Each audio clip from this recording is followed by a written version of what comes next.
Friends, జున్ను చూసారా? గట్టిగా లేదనుకోబాకండే. గీద 3 రోజులకు ఈయన గీద పాలన్నమాట. ఫస్ట్ రోజు అయితే గట్టిగా రాయిలాగా వండుద్ది. చూసారా? అద్దుగా చూడండి ఎలా ఉందా. అబ్బా చూడండి చూడండి.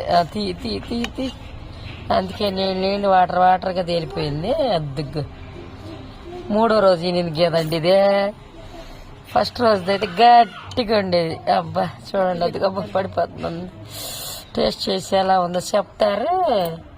ఒక స్పూన్ ఇటీ అమ్మా చూస్తా. అయ్యి బాబాయ్, ఇగో ఇగో పెట్టి ఫోన్లు వస్తున్నాయి. అబ్బో అబ్బో ఎంత టేస్ట్ ఉందండి కదా. జున్ను నీళ్ళు మింగ ఈ నీళ్ళు పెట్టి టీ కాసుకుంటా. ఈ నీళ్ళు పెట్టి టీ కాసుకుంటామండి. ఇంకేం చేస్తాం, బెల్లం టీ అనమాట. ఇన్ని నీళ్ళు ఏం చేసుకుంటాం, ఇవన్నీ కలిపి టీ తాగుతామండి. బెల్లం టీ.